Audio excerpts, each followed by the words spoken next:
beberapa materi ya. Ibu-ibu udah tahu tujuannya di sini ngapain? Pengendalian faktor risiko PTM. Pengendalian faktor risiko PTM. Jadi kita akan mempelajari pemeriksaan apa aja yang dilakukan untuk mengetahui faktor risiko PTM, ya. Oke. Nah, jadi sekarang kita mempelajari cara pemeriksaan atau pengukuran tekanan darah, di mana pada pengukuran tekanan darah kita memerlukan tensimeter ya, alatnya tensimeter, dalam hal ini tensimeter digital. Di sini kita ketahui ada tekanan darah yang normal, tekanan darah yang tidak normal. Kalau yang dinamakan hipertensi itu di atas 140 sama dengan 140 per di bawahnya di atas 90 ya, itu dinamakan hipertensi. Terus posisi pemeriksaan itu peserta kita dudukkan dengan posisi tegak, dan manset dari tensimeter kita pasang di lengan, boleh lengan kiri ataupun lengan kanan. Yang jelas tidak boleh dengan posisi-posisi seperti ini posisi-posisi yang salah ya. Oke, kemudian ini nih caranya ya, pastikan ini cara kita melakukan pengukuran tekanan darah. Tuh, kita persiapkan dulu alatnya. Nah, kita pastikan ada baterai ya, jangan nanti di saat kita melakukan pemeriksaan tiba-tiba baterainya habis ya. Kemudian kalau dia pasiennya lansia, diminta dengan posisi badannya tegak ya, hampir sama sih.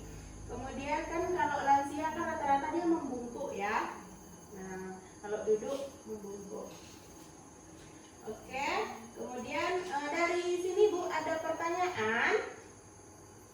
Bu, ya. Apa ada perbedaan tensi lansia sama dewasa, Bu? Maksudnya nilainya? Ya. Iya. Dalam hal ini tidak ada ya. Dari materi yang tadi dapat kita simpulkan cara pengukuran tekanan darah dari alat yang digunakan, cara pengukurannya, posisi duduk, ya, kemudian nilai. Nah, oke, cukup sekian. Terima kasih. Assalamualaikum warahmatullahi wabarakatuh. Waalaikumsalam warahmatullahi wabarakatuh. Assalamualaikum warahmatullahi wabarakatuh. Waalaikumsalam warahmatullahi wabarakatuh. Selamat pagi ibu-ibu. Pagi. Perkenalkan, nama saya Susnita dari Puskesmas Siberuang. Di sini udah pada tahu kan tujuan kita ke sini mau ngapain? Udah. Baik, kalau di dalam aplikasi asik. ya, jadi semuanya udah pada bawa handphone Android nih, Bu? Udah. Baik, kalau gitu. Oke, ibu-ibu langsung kita mulai aja ya. Sekarang handphone Androidnya masing-masing dipegang ya, karena harus punya akun masing-masing kader kan. Yang pertama, kita download dulu aplikasi Asik di Play Store. Sudah?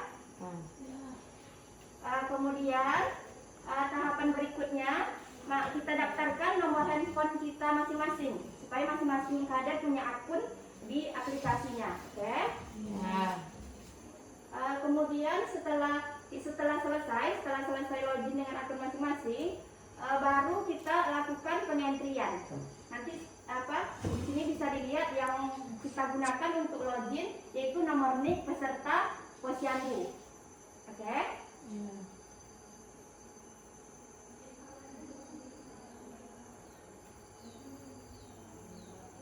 Gimana, udah dicoba Ibu? Sudah. Ada kendala? Tidak. Baik ibu-ibu, setelah kita login maka akan muncul seperti ini. Di situ bisa dilihat data peserta diri, kemudian riwayat penyakit keluarga, kemudian riwayat penyakit pribadi, kemudian faktor risiko, antropometri, tinggi badan, berat badan, lingkar perut. Kemudian pemeriksaan gula darah sewaktu ataupun gula darah puasa, tinggal kita pilih. Kemudian hasil pemeriksaan dan terakhir bisa kita lihat di situ apakah diagnosis dari peserta. Dari hasil yang dari langkah-langkah yang telah kita lakukan, jadi terlihatlah di sana nanti hasilnya. Kader akan melihat apakah ada keadaan yang tidak normal yang dialami oleh peserta. Seandainya kalau ada keadaan tidak normal atau tekanan darahnya tinggi, kader tinggal mengklik rujukan. Jadi nanti puskesmas, dokter atau perawat yang akan melakukan pemeriksaan selanjutnya. Baik Ibu, sampai di sini ada yang mau ditanyakan? Sudah jelas? Sudah. Baik. Demikianlah yang dapat saya jelaskan. Mulai dari kita login, penggunaan akun, sampai langkah-langkah untuk melakukan peentrian di aplikasi ASIP. Baiklah, kita sudah sampai di sini. Assalamualaikum warahmatullahi wabarakatuh. Waalaikumsalam warahmatullahi wabarakatuh. Perkenalkan, saya Siska Mediza dari Puskesmas Siberuang. Sebelumnya di sini saya ingin menyampaikan tujuan saya, yaitu ingin mengedukasi ibu-ibu mengenai pencegahan dan pengendalian penyakit tidak menular. Baiklah ibu-ibu, agar tidak memperpanjang waktu, saya langsung saja masuk ke materi. Di sini pencegahan pengendalian penyakit tidak menular itu bisa dengan cerdik ibu-ibu. Ibu sudah pernah dengar apa itu cerdik? Pernah sih Bu. Pernah. Oke, saya akan menjelaskan apa itu cerdik secara singkat. Yang C itu cek kesehatan secara rutin, E enyahkan asap rokok, R rajin aktivitas fisik, D diet seimbang, I istirahat cukup, dan K-nya kelola stres. Di sini saya ingin menjelaskan satu pokok bahasan saja ya ibu-ibu, yaitu rajin aktivitas fisik. Di sini rajin aktivitas fisik itu adalah setiap gerakan tubuh yang diakibatkan kerja otot ibu-ibu. Yang penting ibu bergerak itu sudah termasuk namanya aktivitas fisik. Aktivitas fisik ini dibagi 3 kategori, diantaranya yang ringan, sedang, dan berat. Saya akan menjabarkan satu-satu apa itu aktivitas fisik ringan.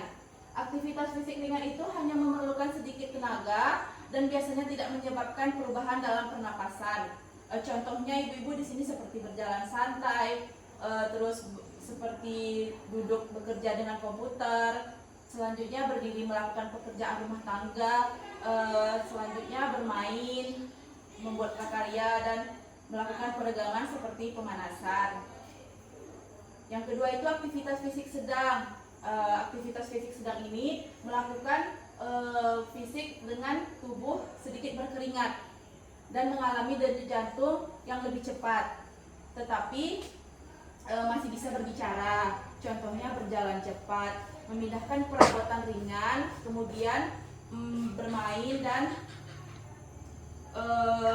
menanam pohon, dan yang penting dia tidak menyebabkan kerja denyut jantung terlalu berat. Lanjut aktivitas fisik berat. Aktivitas fisik berat ini mengeluarkan banyak berkeringat, denyut jantung dan frekuensi nafas sangat meningkat sampai kita itu terengah-engah. Ya ibu-ibu ya, seperti berjalan dengan cepat, berlari, terus bersepeda, dan pekerjaan berat lainnya. Sampai di sini ada pertanyaan ibu-ibu? Tidak. Ini sekian manfaat aktivitas fisik ya ibu-ibu. Sangat banyak manfaatnya, ibu-ibu bisa menerapkan di kehidupan sehari-hari. Sekian yang saya bisa jelaskan. Sehat itu dimulai dari kita. Kalau bukan kita siapa lagi ibu-ibu. Assalamualaikum warahmatullahi wabarakatuh. Waalaikumsalam.